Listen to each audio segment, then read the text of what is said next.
நம்ம வீட்டில் முட்டை குழம்பு வைக்க போகிறோம். பாருங்க, முட்டை, வெங்காயம், கருவேப்பிலை, இஞ்சி பூண்டு பேஸ்ட்டு, தக்காளி, எண்ணெய் ஊற்றிக்கலாம். பூண்டு, சோம்பு கொஞ்சம் போட்டுக்கலாம், 1 ஸ்பூனு.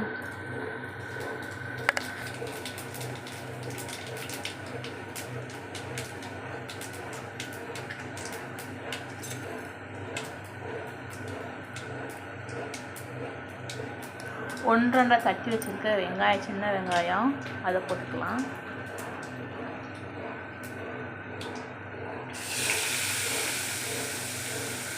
கருவேப்பிலை போட்டுக்கலாம்.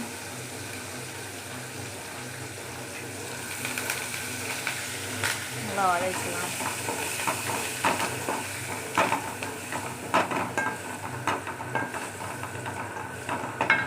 நல்லா வதங்கட்டும். கொத்தமல்லி, புதினா போட்டுக்கலாம்.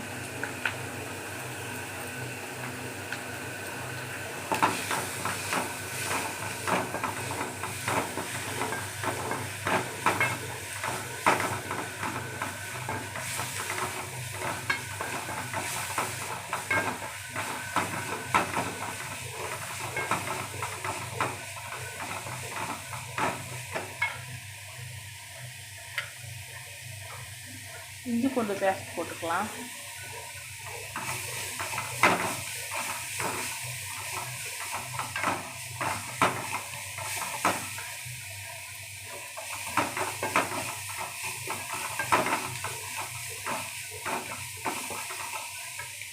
தக்காளி 2 தக்காளி, பெரிய தக்காளி எடுத்து அரைச்சி வச்சுருக்கேன், பெரிய சைஸ் தக்காளியை அதை ஊற்றிக்கலாம். நல்லா வதங்கட்டும்.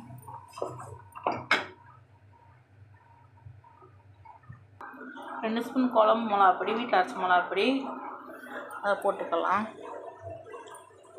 இது வதங்கட்டும்.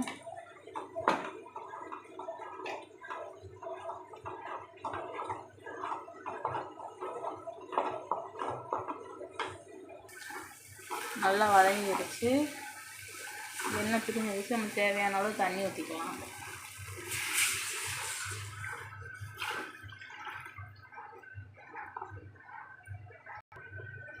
தேவையான அளவு உப்பு போட்டுக்கலாம். கொதிக்கிட்டு நல்லா.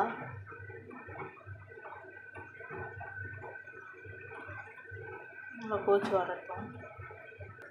குழம்பு நல்லா கொதிக்குது பாருங்கள். அதில் நம்ம உடச்சி வச்சு பச்சை முட்டை 1 ஊற்றணும்.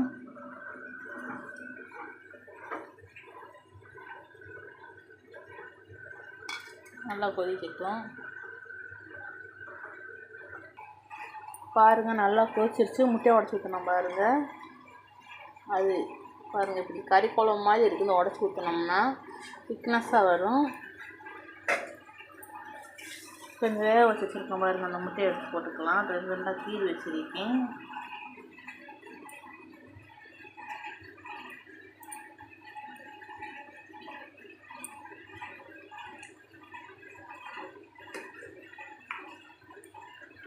இது நல்லா கொதிச்சு வரட்டும். எண்ணெய் பிரிஞ்சு வந்துருச்சு முட்டை குழம்புக்கு. இங்கே பாருங்கள், நல்லா வந்துருச்சு.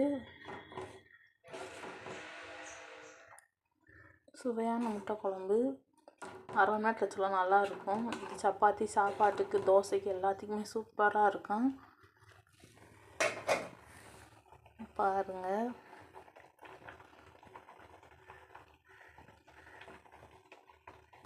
சுவையான முட்டை குழம்பு பார்த்துக்கோங்க. நல்லா கொதிக்குது. லைக் போடுங்க, ஷேர் பண்ணுங்கள்.